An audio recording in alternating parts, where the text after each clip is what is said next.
So today we continue with Kitzur Shulchan Aruch class, and we start with what? Sefer Shmiras Haloshon, and topic is fear of God. Okay, so it says, the book of Tehillim, David HaMelech declares, the beginning of the wisdom is the fear of HaShem. Tehillim 1:11-10. Okay, the beginning of the wisdom. So how do I know somebody is wise? That he fears HaShem. That's the first step. In the book of Mishlei, Proverbs, David's son Shlomo declares, the beginning of wisdom is acquired wisdom. There is a wisdom of the Torah. Mishlei 4:7.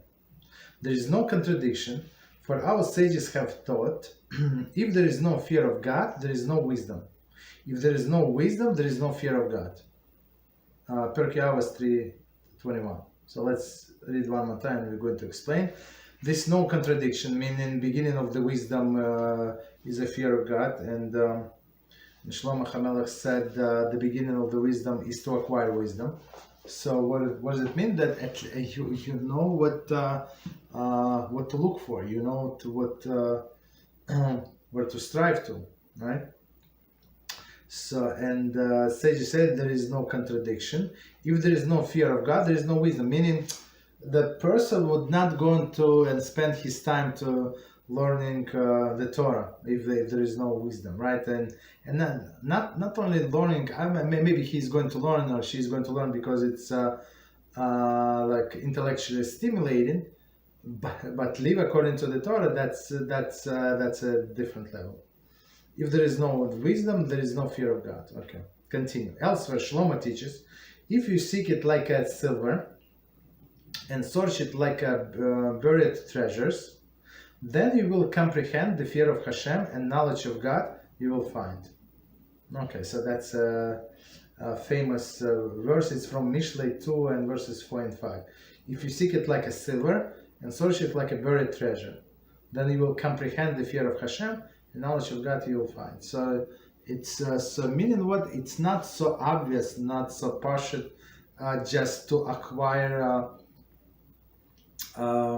fear of God. You have to work on it, because all other fears come to a person naturally, right? With fear of thunder, with fear of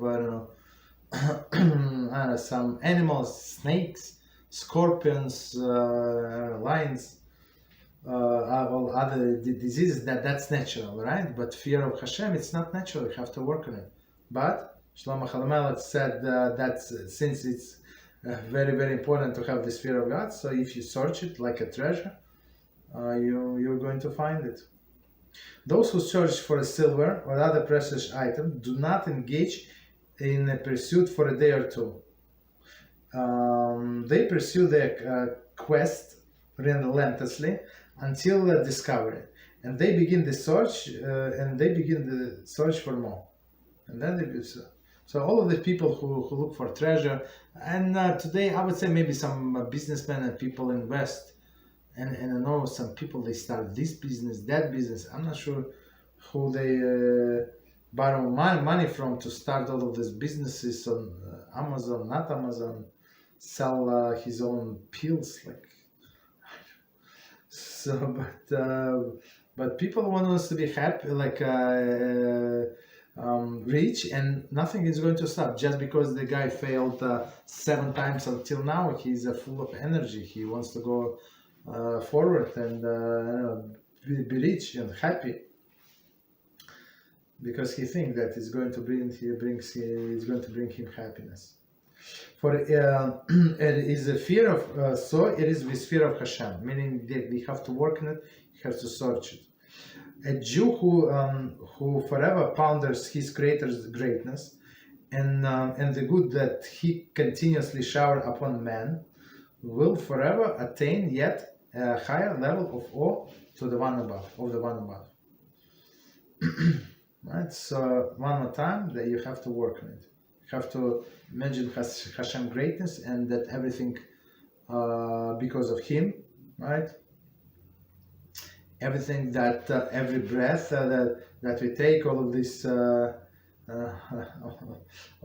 drops of blood that travels and continue traveling throughout the body without stopping, and supplying oxygen to and other minerals to every part of our body. So, and he can stop in any second. So you would normal person would fear. Without such a growth, one's wisdom will do him little good.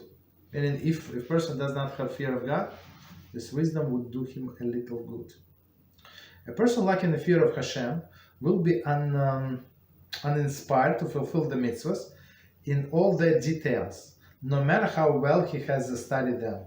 So yeah, so people they know some people very they have very good memory, and they lack all of these different details about the mitzvahs, but to say that they doing whatever applying to real life whatever they learn, not necessarily. Moreover, but when you know that your life is dependent on it, and that's why you came to this world, and that's what HaShem wants from you. So it's a different approach, different approach, right? Fear of HaShem inspires a person to guard his tongue in accordance with the laws which he has studied. The lack of such fear causes one to ignore this laws. So as Chafetz Chaim said, and we also learn in a Rambam when we learn Hilchas Teshua. So Rambam said that in a category, I think it was 24 categories, if I remember correctly, 24 categories of people that don't have the shadow of the world to come. And one of these categories was, Rambam said, a person who habitual speaker of Lashon Hara. No share in the world to come. So a person like to share news, like to share his opinion, her opinion about the neighbors, co-worker and stuff like that, no share in the world to come. So if person knows that all other things, what I do is useless because I cannot keep my mouth shut, so he would, I guess, just out of fear, change his attitude. Okay, we stop here. So let's continue with Kitzur. So we are, oops, 1 second.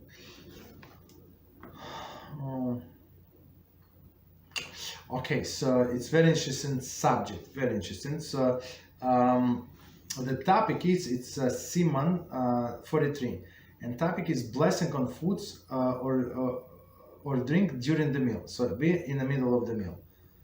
So last time we were talking about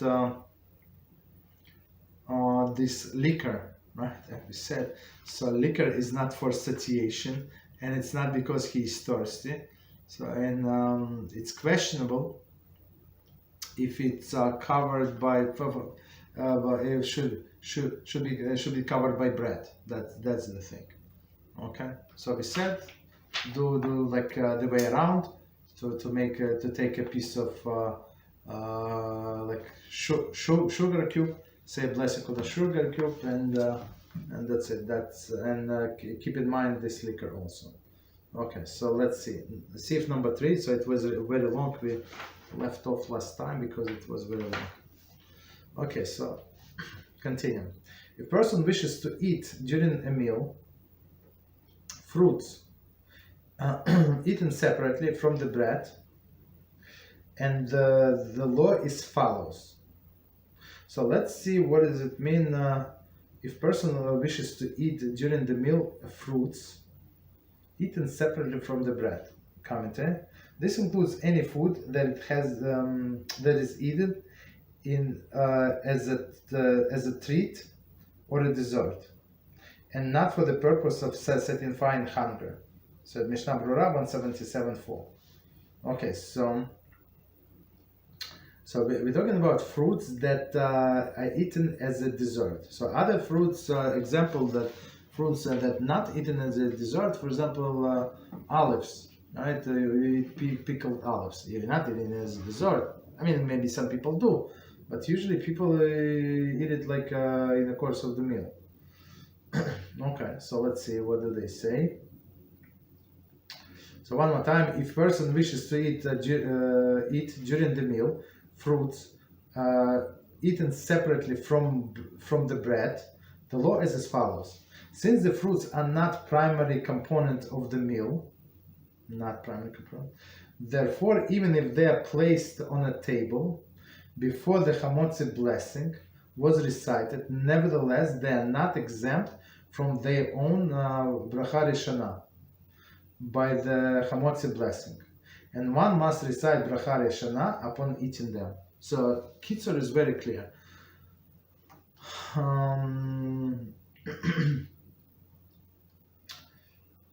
So fruits are never primary, as he said, component, not primary component of a bread meal. So primary component of the bread meal, we said, could be cereals, it could be like cooked cereals, right? It could be like rice, chicken, fish, cheese, other things, right? So those are like all of the cooked vegetables, right? Grilled things. Okay, but fruits, it's more like a dessert, and usually it's not a main part of the meal. Okay, so that's why Kitzur Shulchan Aruch says they're not exempt from their own bracha rishana, right? Even and he's very clear. He said even these fruits were on a table.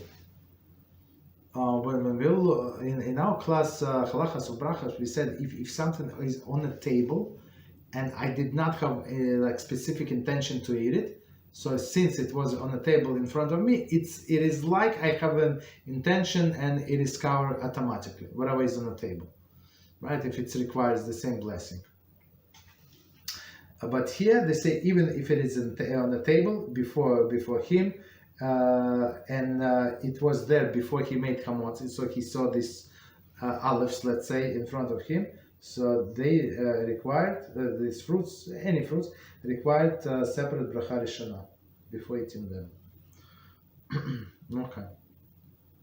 Continue. However, they do not require separate bracha achrana, for they are exempt by birchas hamazon recited at the conclusion of the meal. So the Kitzur remind us, this extra food, extra dessert that we eat at the end of the meal, or some things like these fruits that we eat even during the meal, not at the end, but during the meal, even though they require bracha rishana, but never bracha achrana, meaning the end blessing, it's always covered by birchas hamazon. Whatever we eat, we drink wine. On wine, as we said last time, we have to say separate blessing, right? But even though you said separate blessing before it, drinking wine, it's covered by birchas hamazon after you eat, after the meal. If one does not want to eat any of the fruit unaccompanied by bread, but would rather eat all of the fruit together with bread, in that case he need not to recite bracha rishana on fruits, since they are considered subordinate to the bread with which he's eating them. So as you understand, it's not this sentence is not so simple. So what does it mean? We have to define what does it eat with bread. So I have to put, let's say, I want to eat olives. Let's say peeled olives, to make it simple. Right, so with each olive I have to take a piece of bread. That's what it means eating with the bread or not. Right, okay, so we have to define it. So commentaries say, even the fruit is not subordinate to the bread with which he began his meal. It is subordinate to the bread that is actually eaten together with the fruit. So together, like literally or not literally? Okay, that's our question. Continue. If he would like to eat some of the fruit with bread and some of them without bread, he must take care to first eat some of the fruit without bread and recite bracha rishana upon them, and only after that he may eat the fruit with the bread as well. So he wants to eat this, let's say, these olives. So he would say blessing on the olives before, so because for sure it's a required blessing, and then he can eat it with the bread. But if he does not, if he does the opposite and begins to eat the fruit together with the bread, and afterwards eat them without the bread, there would be a case of doubt with regard to requirement of reciting bracha rishana on the fruits he eats without the bread. So here, as we said, this person put himself in a doubtful situation, right? And we said in many cases of the doubts, you cannot make another new blessing, right? Whatever you think is appropriate blessing, on one hand, and on the other hand, you cannot continue like that. So that's the issue. So a person put himself in that difficult situation, and that's why we said last time on this liquor said just make a blessing on something else. Okay, so here's a difficult situation, straightforward situation. If he's made the blessing on olives, started to eat olives, let's say, and then without bread, and then with bread, no problem whatsoever. But now we're talking about different situation, that he started eating olives with the bread. So if he continue eating with the bread, it's not said here, but logically, right? If he continue eating olives with the bread, there is no problem. No separate blessing is necessary, because for sure the secondary subordinate to the bread. But that's straightforward situation. But situation that Kitzur is now talking about is when he starts eating with the bread, and then these olives with the bread, and then he wants to continue eating olives without the bread. So that's a situation of the doubt. Okay, so commentary. There are different opinion regarding how much of the fruit must be eaten with the bread in order to consider it subordinate to the bread.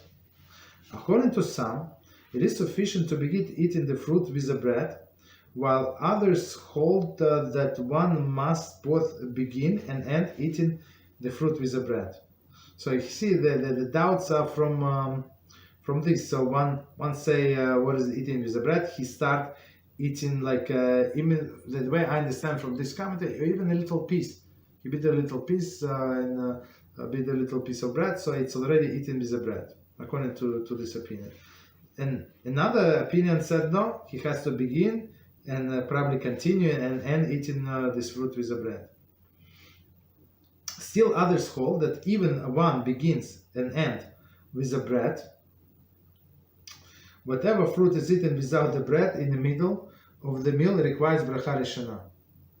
See Mishnah Brura 177.10. Bir Halacha 177.1.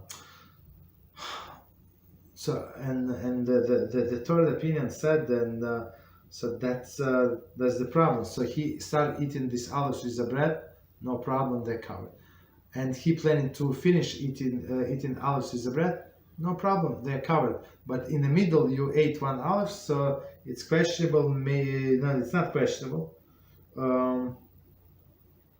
It's not questionable. This opinion says very clear that whatever you eat in between this bread and olive combination, you have to say the blessing on these olives, which is okay, very interesting. Continue. Kitzur does not decide among these opinions, and therefore writes that in this situation is one of halachic doubt. Mishnah Brura writes that when possible, one should recite bracha rishana on the fruit before eating it with the bread, as Kitzur writes here. That's a proper thing. So all of these olives, all of the things are not covered basically. However, if he already began eating fruit with the bread, he may continue eating without making blessing, even without bread, but should try to at least also conclude the course of fruit by eating with the bread. Okay, so the bottom line. So Kitzur, undecided, he said you put yourself in situation of doubt. So straightforward way, as we said, say the blessing on these olives, and that's it. You eat it with the bread, without bread, doesn't matter. So if the olives For example, people cut olives, or you buy pre-cut olives, put it in salad. It's not what we're talking about, because they're subordinate to the whole salad. It's not what we're talking about. We're talking about whole olives that you eat as a side dish, right? That's what the problem comes. So the proper to make the blessing on them, bracha rishona, and that's it. Okay.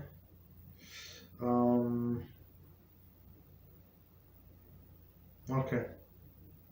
But Mishnah Brura says, so if he start eating fruit with the bread, he did not follow what we just said, so they say do not make another blessing like in the middle, but proper to continue to finish eating with the bread. So at least he would comply with one of the opinions. So, but as we always say, don't put yourself in this questionable situation. Don't. So there is straightforward solution. Just make the blessing, and even if you don't say, it did not say the blessing like to begin with, and you ate few olives, and then you remember what we said in the class. Okay, you can stop, right? Or whatever is done, but you can say the blessing right now. So some people think I just had this question like a few days ago. So a person started eating apple and without making blessing, and think that he can continue eating blessing. It's apple. That's not true. Whatever is done. You cannot fix whatever you swallowed, right? And but from now on, you must make a correct blessing. Continue. Exception to the above halacha. There are those who are accustomed to eating between courses. Something to arouse the appetite, such as pickled olives, pickled lemons, or radish. Pickled lemons, very interesting. Or the like. I never tried pickled lemons. Pickled radish. Radish that does not say pickle. I apologize. Okay. Although the fruits ordinarily require bracha rishona, even during the meal, they are considered to eaten as a result of the meal. There is an integral part of the meal, since as a result of eating any of this food, he will eat more of the meal. Therefore, one need not recite bracha rishona upon eating one of these items, since the blessing recited upon the bread exempted from its own requirements. Okay, so that's a contradictory opinion. So let's read the commentary, and then we go back and explain. The Maggid Avraham rules, according to the authorities who exempt food that was served to stimulate the appetite, and discusses the application of these halachas to liquor served at the different times during the meal. So according to this Maggid Avraham, so he says that all of these foods, they promote appetite. I'm not sure, like, well, okay. Why do you need appetite if it's between the courses? So, okay. But anyway, so if it's to promote appetite, as he said, such as pickled olives, pickled lemons, radish, or the like, so we can rely on this opinion that it says if it's promote appetite, there is no problem. It's an integral part of the meal. But if it's not to promote appetite and you just eat them because you like them, so I guess you would need to make the blessing in this case. So if it's not between the courses. Okay, so courses like you ate fish and now you want to eat soup, and you're waiting for soup, so you would eat all of this pickled stuff. Very interesting. Pickled lemons, very interesting. Okay. So continue. Any questions on what we said?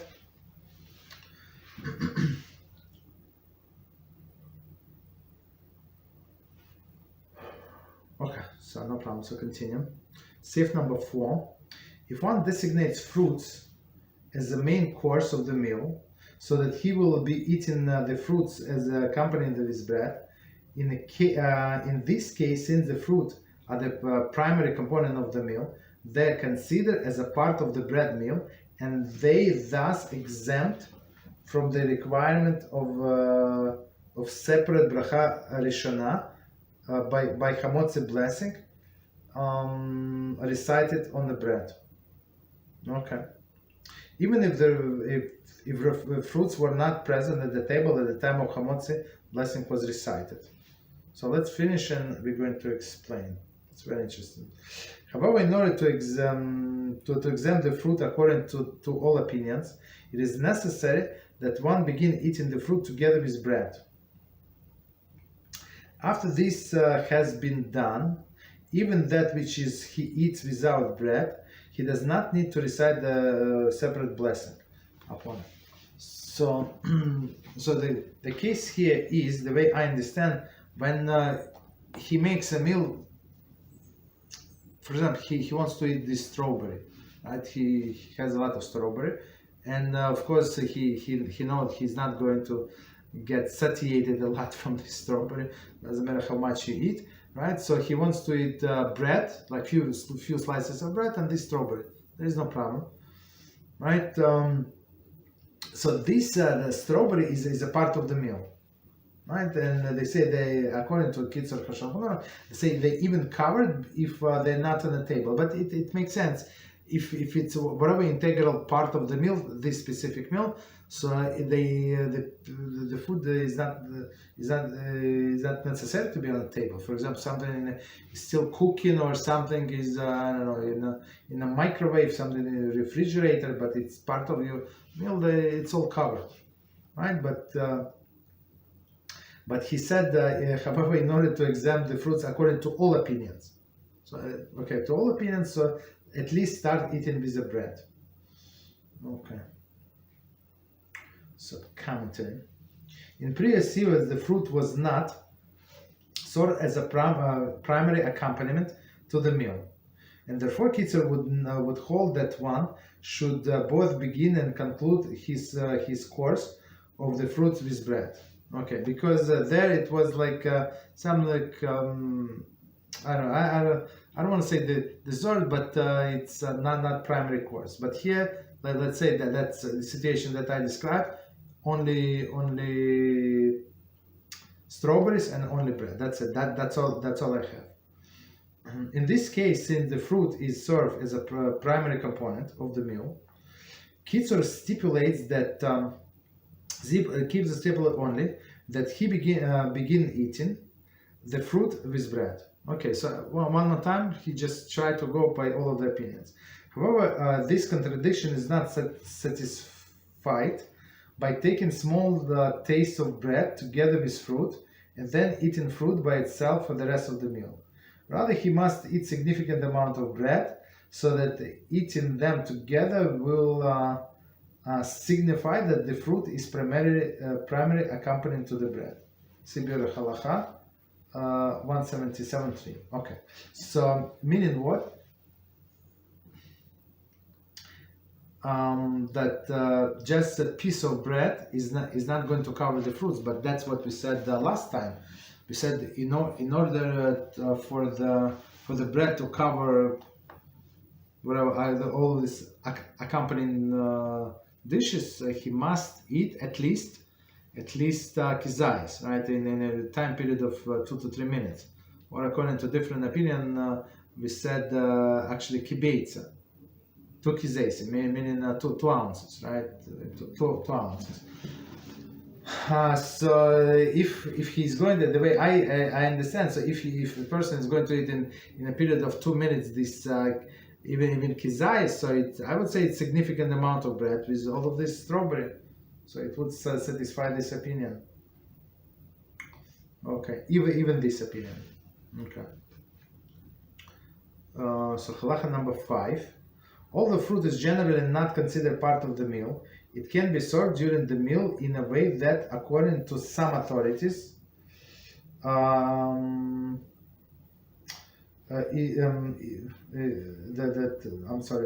to some authorities, its presentation clearly demonstrates that it is one of the regular courses of the meal, and therefore is exempt from the requirement bracha rishona.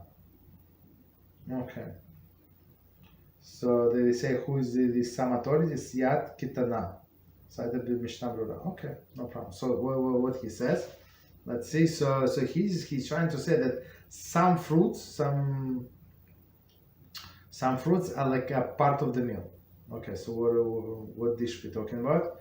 Regarding fruits that were cooked for the purpose of eating during the meal, such as customary to cook side dish to be served with the main dish.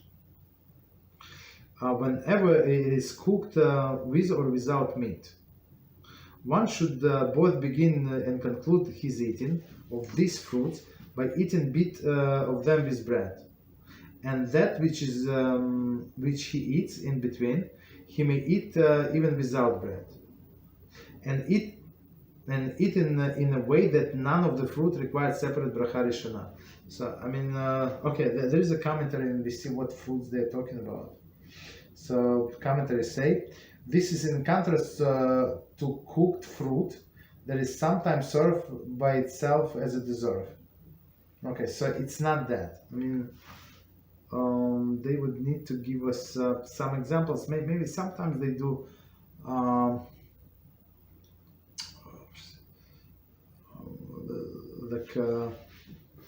Maybe with a chicken, and inside they would have like apples or something, like pineapples, chicken with pineapples. I think that they would stuff it. Maybe that's the case they're talking about.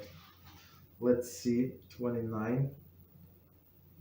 I mean, even if they cook together to improve the taste of the chicken, there's no problem. It's no problem whatsoever. All of these fruits would be secondary to the chicken, right? So let's see the commentary. According to one opinion, fruit served as one of the dishes of the meal is considered part of the meal and is subordinate to the bread. Okay, that's straightforward. So if it's separate dish, I'm not sure what they're talking. I mean, they would need to give us example of the fruit that is separate dish. I'm not sure. According to this opinion, so but opinion is very clear. So if it's separate dish, it's part of the meal, right? So it's subordinate to bread, no problem, no extra blessings necessary.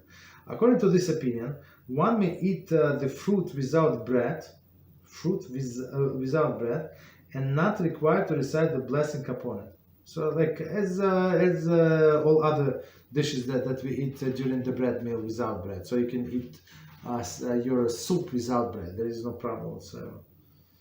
Okay.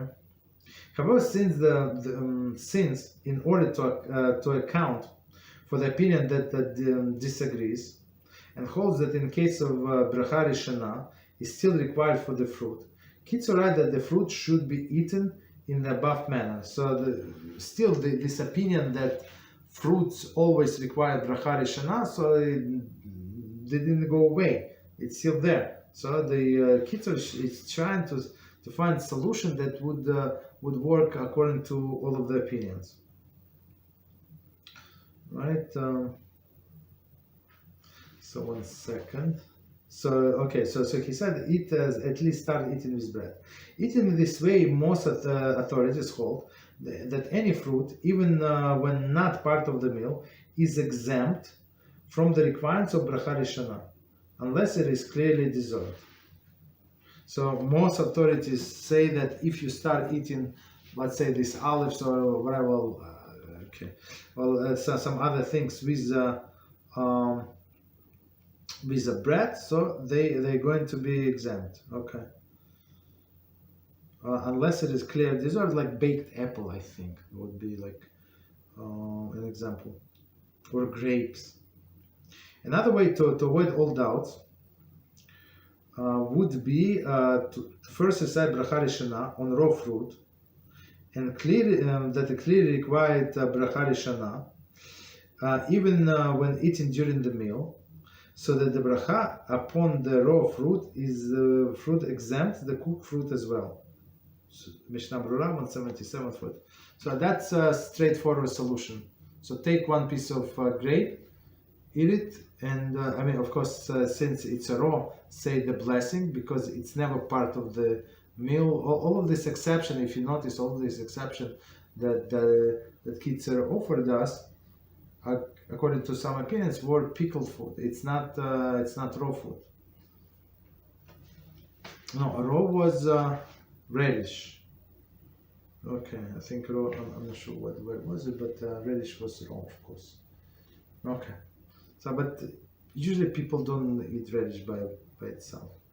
So in that case, it's for sure to promote the appetite. Okay. So 1 second, it was 29. Okay. So we finished that sieve. Start the new one. Any questions? What have we said? Okay, no problem. So we'll continue with number 6 and say baked goods such as sugar cake, tort, almond cake, and the like. If one eats them during the meal that begins with the bread because he is hungry, so that he can satisfy his hunger with them, they are considered part of the meal, and one need not to recite separate bracha rishona upon them. However, if one eats them during the meal only for pleasure, there is a halakhic doubt regarding the requirement of the separate bracha rishona. Therefore, it is proper for a person to have in mind when recite hamotzi blessing to thereby exempt anything that he will eat of this type of food from the requirements of bracha rishona. So that's a very, very important halacha. Very, very important halacha. Okay, so let's do it again with commentary, and we're going to explain. Okay, so it says, so meaning what, that he's trying to make a meal, so at least the first part out of the baked goods, out of like cakes, right? Even such as sugar, anything. Why? Because that's what he has. That's all he has, and he's eating for satiation. Like let's say he has this apple pie, which is for sure is dessert, and that's all. I know they got stuck somewhere in a hotel. They cannot go out. Shabbos, this, that. Okay, so he can eat the bread. So, and since that's this baked goods, it's the only thing he has. So of course, and he's eating them for satiation, for sure that covered by the bread. No separate blessing is necessary. Okay. Okay, so let's start from the beginning and we see the commentary. Baked goods such as sugar cake, commentary, is cake sprinkled with sugar. Yeast cake, okay. Sugar cake. Tort, what is tort? 31. The sponge cake, especially jam or cream filled. Okay, that's what called tort. Almond cake, commentary. Cake with a sliver almond toppings. Okay, and the like. So for sure it's a one time. For sure it's a dessert kind of dishes, right? If one eats them during the meal that begins with bread because he's hungry, so that he can satisfy his hunger with them, they consider part of the meal, and one need not to recite bracha rishona upon them. As we said, he has only bread and this apple pie. That's all. So apple pie is covered. However, if one eats them during the meal only for pleasure, so I mean he has other foods, but he wants this apple pie because of the sweetness. That's the issue. There is halachic doubt regarding the requirement of the separate bracha rishona. Sorry, commentary, and let's see why there is a doubt. Some authorities hold that when eaten during the meal only for pleasure, they are not considered part of the meal, and it is true. I mean, for pleasure, I mean maybe all of the foods for pleasure, but he's talking about dessert kind of food. Others hold that even if one, even in this case, they are considered part of the meal. Okay, they consider part of the meal, and one does not recite the separate bracha rishona upon eating these baked goods. Okay. Okay. One more time. Others hold that even in a case where they are considered part of the meal, and one does not recite separate bracha rishona upon the eating the baked goods. Okay. No problem. So others say that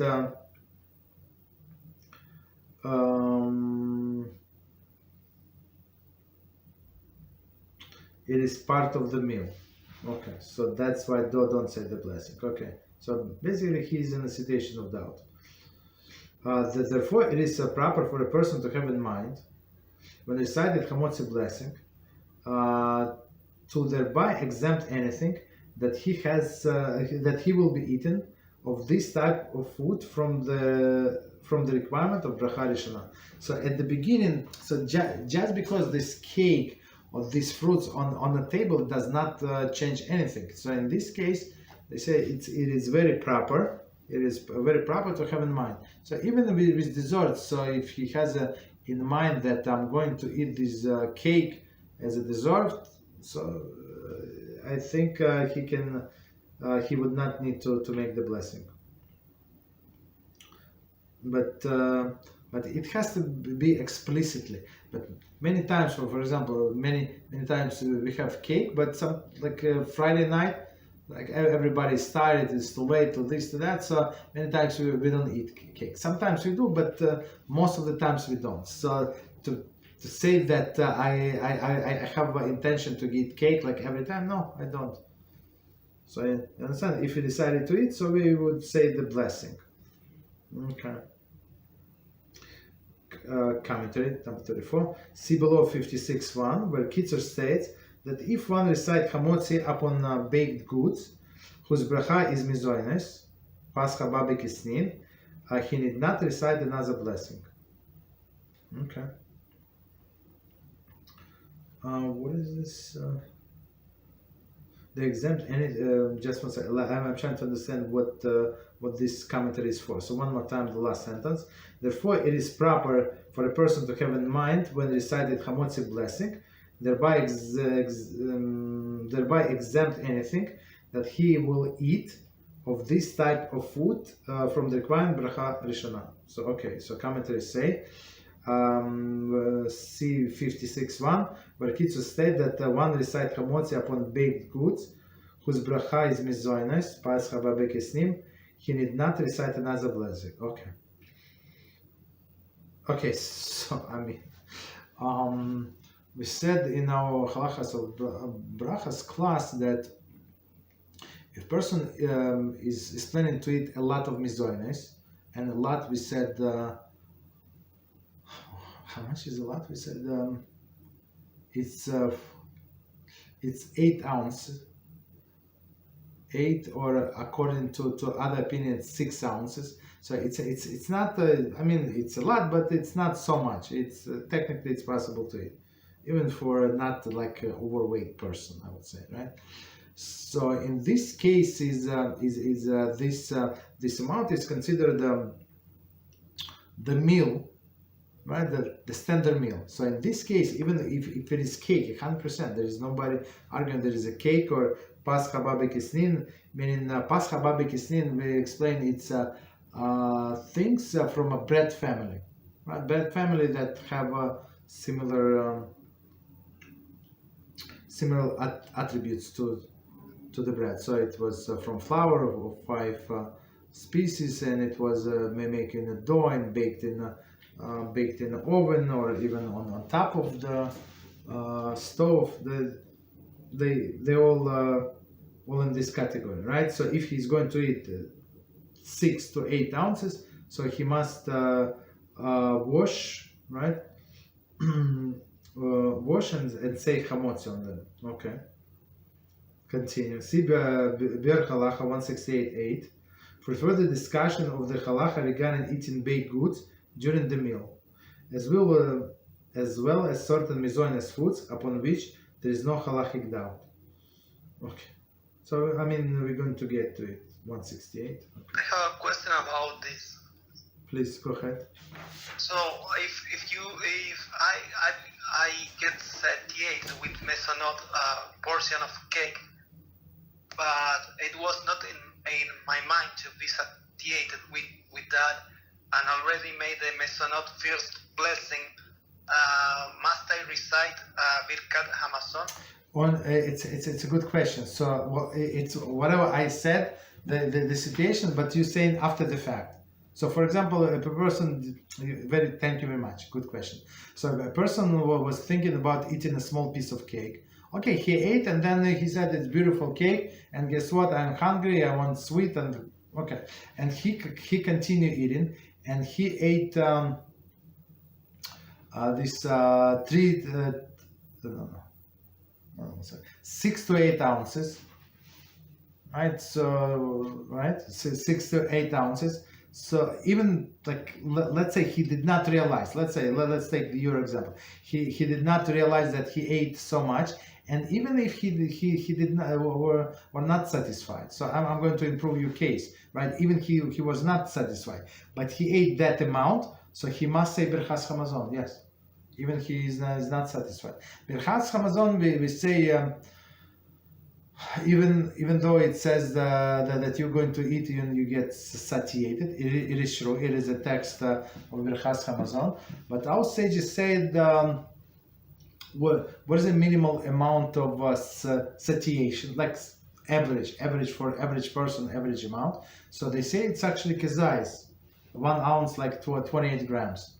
So of course, most of the people not going to get any satiation from this 28 grams, 1 ounce, right? But it's already required Birchas Hamazon because it is bread.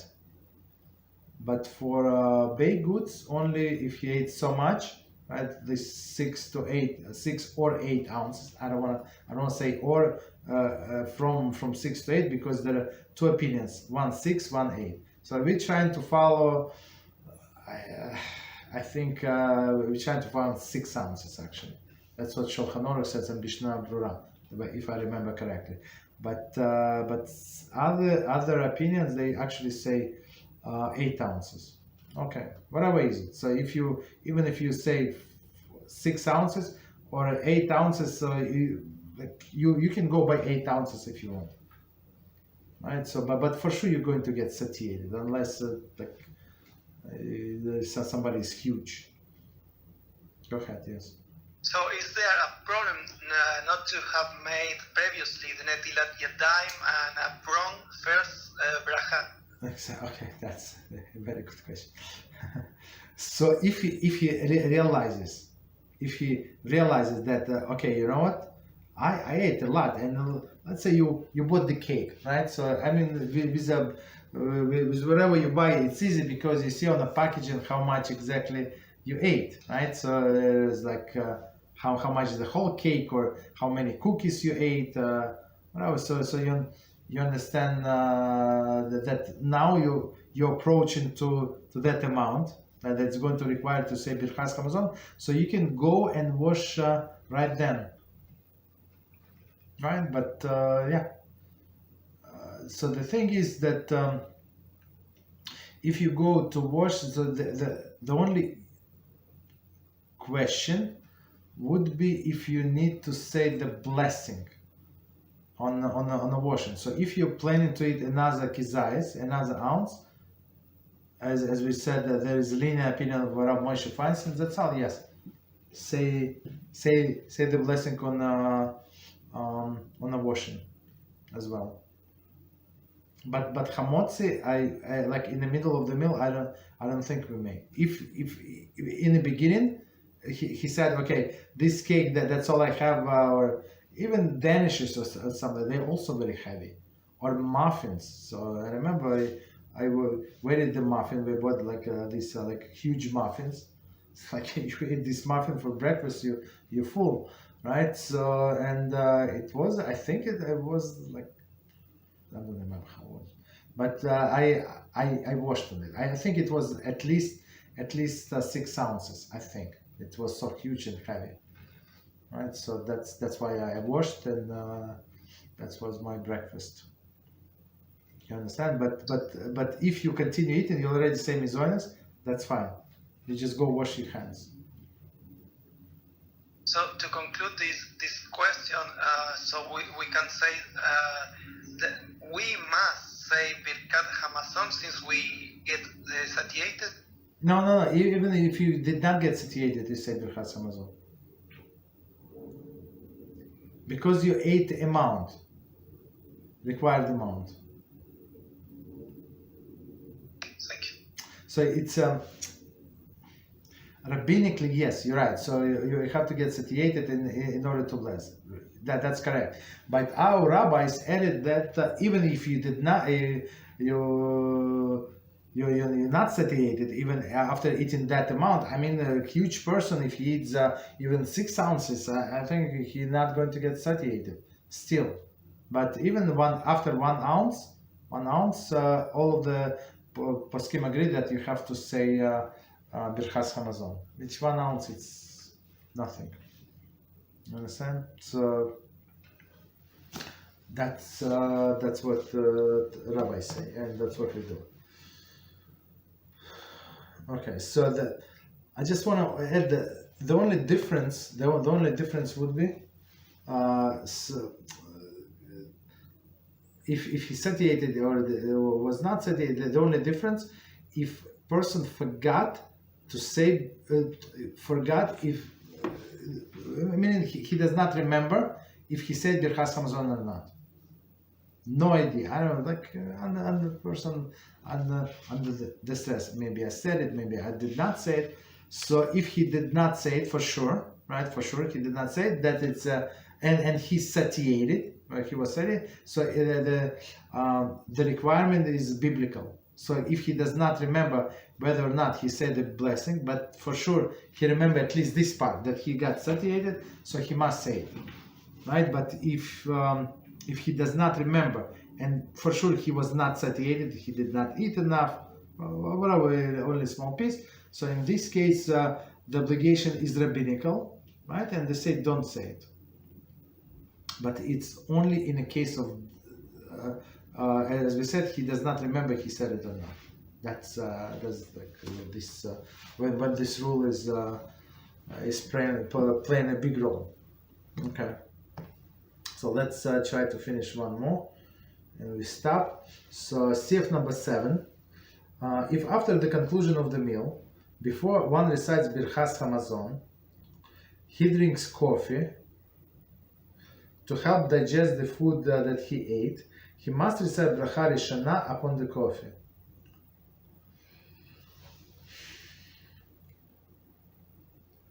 So let's see. We have to understand why he needs to say Bracha Rishana on coffee. So let's see.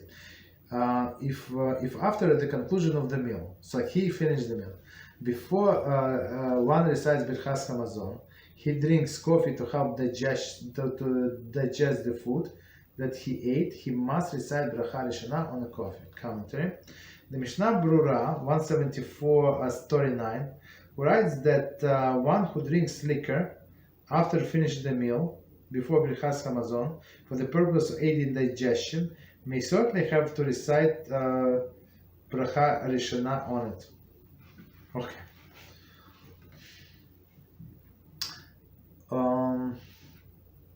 Okay, so let's continue reading without commentary here. This is because that which serve only to aid digestion is not considered to be one of the components of the meal itself. I'm not sure why would he say it's complete the direct contradiction what we said before to this pickled olive and pickled lemons and radish. Say yeah, because if to help the no okay, that's what to promote appetite, right? But now when we say whatever it's needed to help digestion, so it's not for the sake of the meal. That's it. There is no more food, right? But for digestion, so it's different thing. So they say you need. It's not considered one of the components of the meal itself. Nevertheless, it is worthy practice to recite the shechakol blessing on a bit of sugar, and thereby exempt the requirement to recite bracha rishona upon the coffee as well. Okay, so one more time. Nevertheless, it is a worthy practice to recite shechakol blessing on a piece of sugar, right? Commentary. Okay, you see above, we spoke about it. And thereby exempt the requirement to recite bracha rishona upon the coffee as well. 37. The proper bracha rishona on both coffee and sugar is shechakol. Okay. See above note 17, which states that on Shabbos and Yom Tov, when Kiddush is recited before the meal, this is not necessary because the blessing on the wine exempt all other beverages. Okay, so that's very interesting reminder. So we said the wine actually covers all of the beverages. Doesn't matter for what reason you're going to drink them, they're all covered, right? But here, the two examples that Kitzur have, this coffee, right? And liquor, so it's only for the to have the digestion. They say make a separate blessing, but if you want to go to according to all of the opinion, right? Because not everybody agree. So then make a blessing on the sugar cube, and it's going to exempt the coffee. So it's a good idea to buy one box of the sugar cubes, and it's going to last you if you're going to use it only in these doubtful situations once in a while. So it's going to last you. I have one for I don't know, for many years. Use them in sometimes in these situations. Okay, so we can stop here. So we finish this here. The next one, let me just say, Siman 44, laws of Mayim Achranim and Birchas Hamazon. So some people treat it very, very leniently, especially women, right? Because some clowns told them that it's not important. So Mayim Achranim is a procedure what we do when we finish the meal and we wash our fingers right after the meal. Okay. Any questions on any topic? We start here. I have maybe it's not other topic, but maybe related to this. Okay, go ahead. So it's a sin to eat a vegetable that is not mature. Eat what? Is it a sin to eat what? I didn't get mature. To eat a vegetable that is not yet ready to eat. So some like fruit. You're talking about fruit that is not ripe or something. Yes, I don't know how is the word for fruits that are not ready to eat. Okay, like green, right? Still green, correct? Yeah, exactly. Okay, so no, there's no sin. I mean, unless you're going to get a food poison, that's what would be a sin to eat it. But if it's completely not ripe, like you try to eat it raw, so many times there is no blessing at all, because like you don't enjoy. There is no enjoyment of the food. Okay. So, but is it sin? I don't know. I don't think so. Yeah, go ahead. In this example, I just went out to buy some vegetable, and I thought it was ready to eat, but it was still a little green, and it was not already. Yeah. I don't think it was ready to eat. No, but a little there is no problem. I mean, if it's a little not ready, it needs like maybe few days to be on the countertop. That's not a problem. So you still make a blessing. But I'm talking about completely not edible. So if it's completely not edible, so you don't say any blessing at all. But if you need, for example, to cook it, like I don't know, like green apples or something like, of course they're not edible, and you want to cook it with honey and stuff like that. So other things, so you would say shechakol on them. you never say Borei Chayetz on these things, because they were never the actual fruit that is edible. Understand? So, but on the raw you say Shechachol. Oh, you don't say any blessings. Yeah, go ahead. That's the only question for today. Thank you. Okay, no problem. All right, no problem. So we stop here, and until tomorrow, Beezrat HaShem. Thank you. Good night.